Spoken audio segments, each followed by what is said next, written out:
Hi, my name is Catherine Follis, founder and tasting panel lead of Planet Grape Wine Review. I'm here today with Planet Grape Wine Review panelist Fred Swan. Fred is also a diploma WSET. He is a certified sommelier with CMS, as well as the founder and head reviewer of fredswan.wine. Did I get that right? And a specialist certainly in the wines of Napa Valley for sure, as well as wines from around the world. And then he's also an instructor at San Francisco Wine School. Fred, it's so great to have you here today. Thank you, Catherine. It's great to be here. And I'm excited to share info about this label, C. Elizabeth. Great. So C. Elizabeth, tell us about it. So C. Elizabeth, that's the letter C as an initial Elizabeth. It is a small, really boutique level, single vineyard Cabernet production coming out of Napa Valley, Oakville specifically.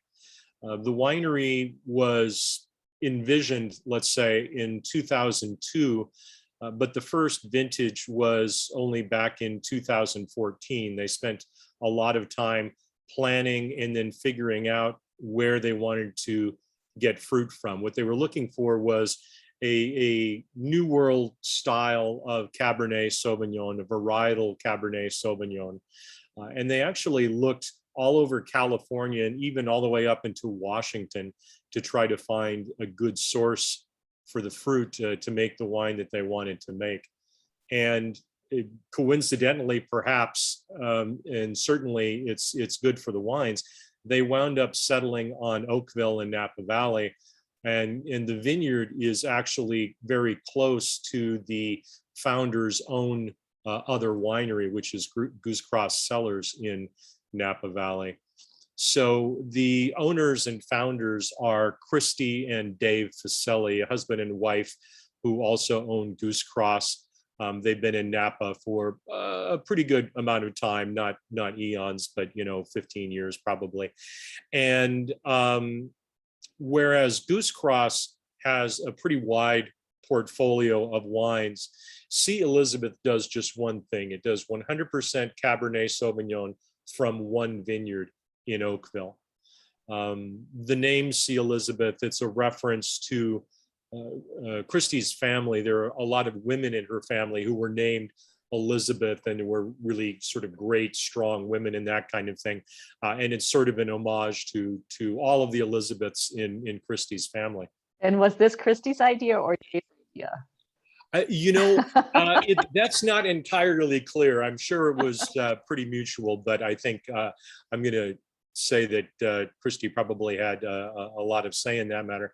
And the winemaker is Bill Noncaro, who's a great guy, and he also makes the wines at Goose Cross. That said, again, I mentioned Goose Cross a couple times.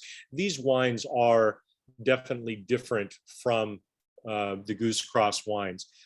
So, it's interesting. And again, the focus on just sort of one thing, single vineyard, a different terroir. The wines come from the Game Farm Vineyard, which is in southeastern Oakville. So it's immediately to the west of Silverado Trail, immediately to the north of the Yountville-Oakville AVA border. And just south, there's just a hill in between them and a little winery called Screaming Eagle. So the terroir, not so bad, I think. Seems like a good spot. The vineyard is divided. It has two different blocks, basically based on soil type. The southern block has a really thin topsoil and then a super rocky underlayer, which is really full of cobblestones, kind of like you'd find in some places in Chateauneuf-du-Pape or in the Rocks district in northeastern Oregon. And then the northern block has similar underlayer, but the topsoil is a little bit more robust and it's sort of a red loam. And the result is two very different fruit characters, which they then blend along with different barrel types and things like that.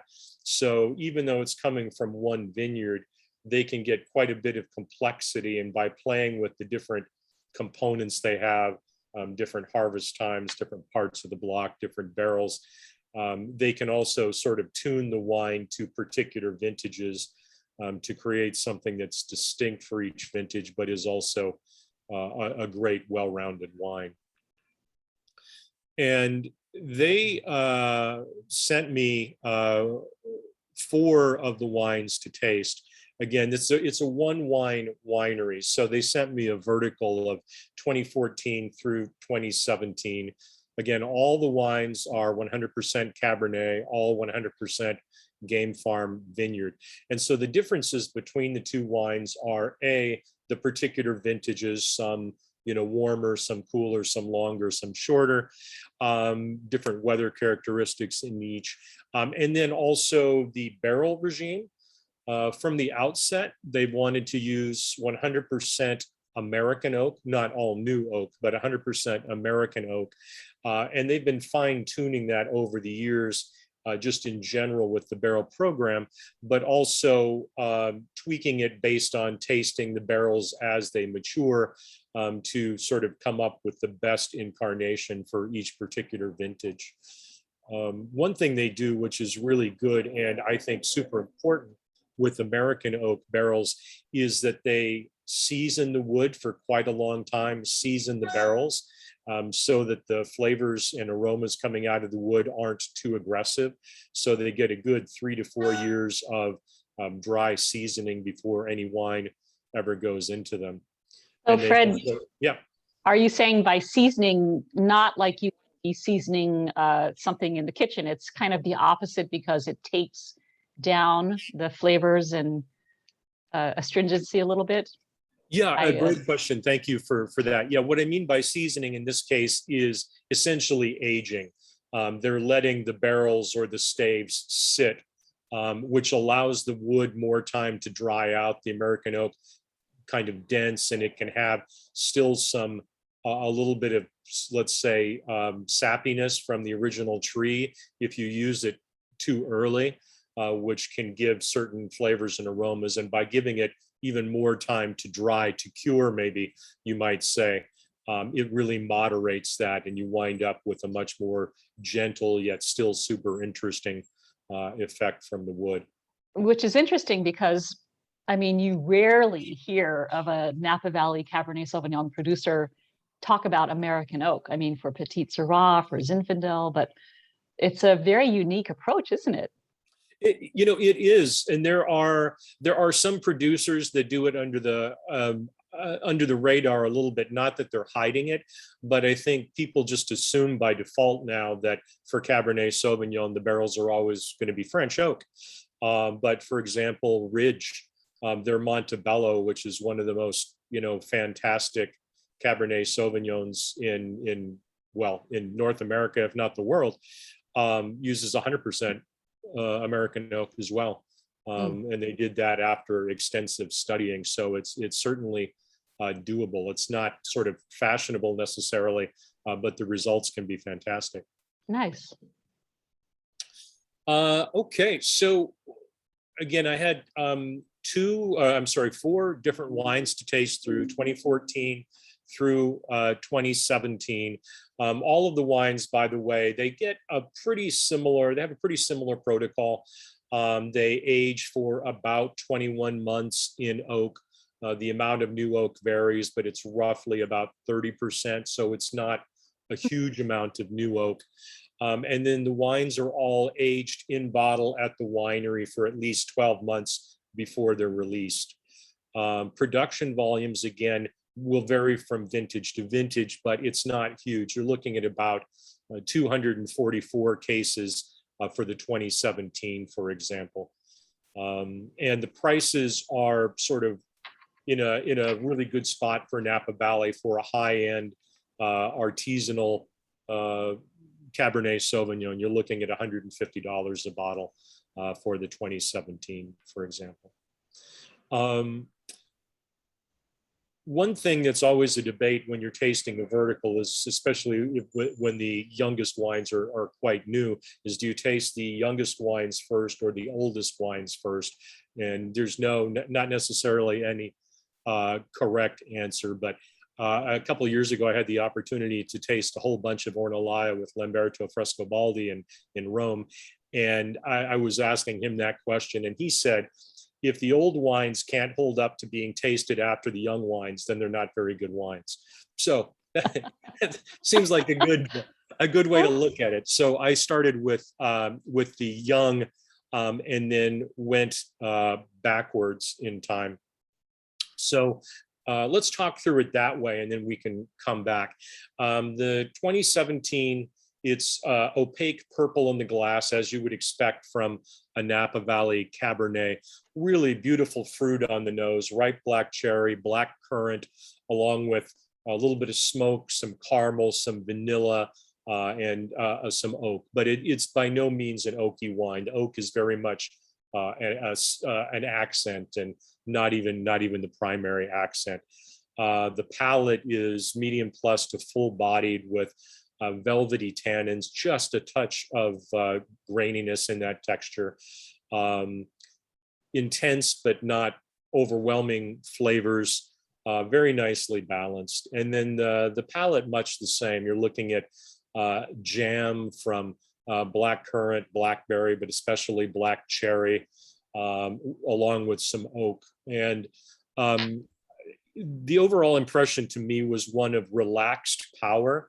There's a lot going on and there's an intensity, but it feels at the same time like your sort of favorite pair of jeans. And it's generously fruity without being overly fruity. So really just a super tasty wine that is easy to drink now. You can certainly hold it to 2027 or even beyond.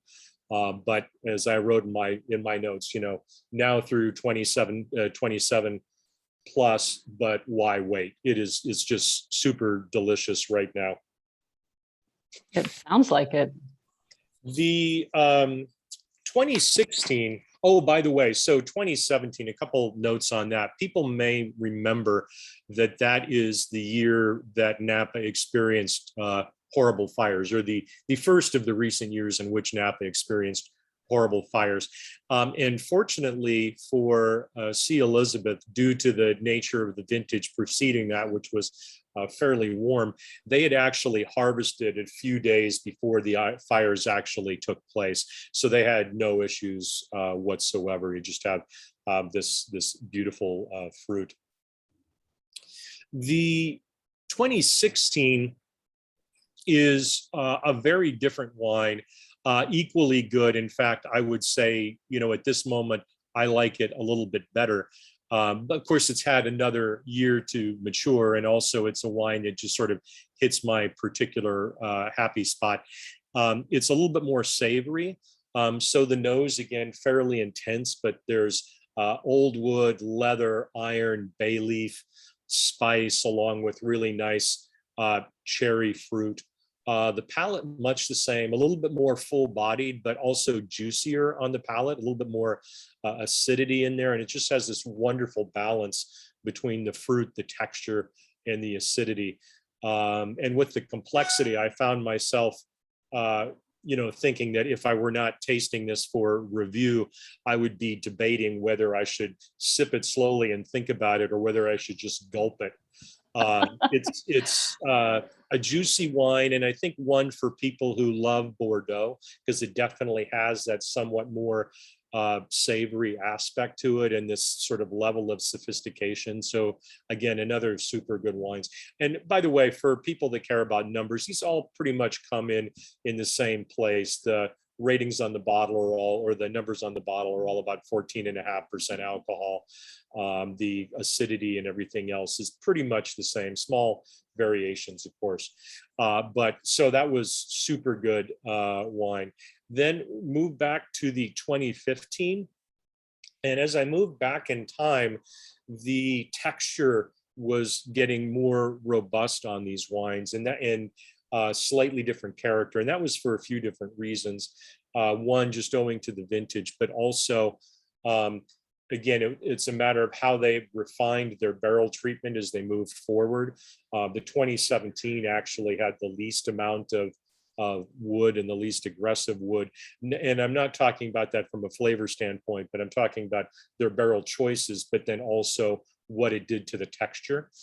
So the 2015 is, again, there's plenty of fruit, but it's also savory-ish. There was, immediately I got grilled beef, I got bay leaf, but I also got a bunch of black fruit and Christmas or holiday spices, more dark spice. The texture, it's medium plus to full body. Again, the texture is soft, but sort of chalky in the mouth. There's this really fine powdery residue that just stays with you. So it starts out really supple on the palate, and then it gets more textural, super tasty, but that structure just says, give me a fillet. The flavors here, dark chocolate, dark red cherry, black fruit, earth, and some dried mint as well. Again, quite a tasty wine. And this one, all of these can age quite some time. I'd say of all of these, maybe because of the lighter and fruit forward nature, that 2017 might be less built for a long haul, but they're all pretty solid for aging. And then finally, we get into the 2014, which is developing very nicely.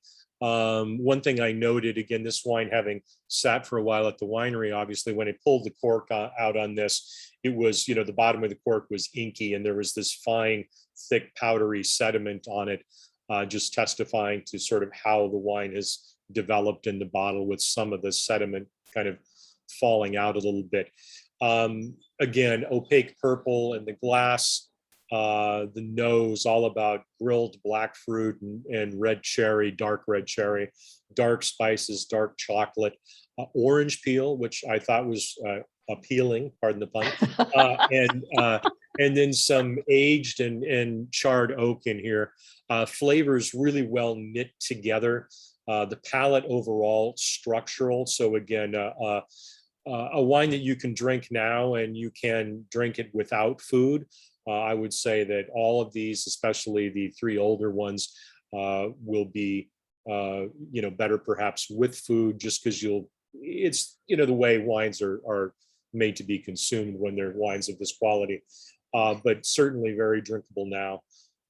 Again, similar scores for this one. If I'm putting numbers on things, these wines are all sort of 92 plus to 94, super high quality wines. Nice.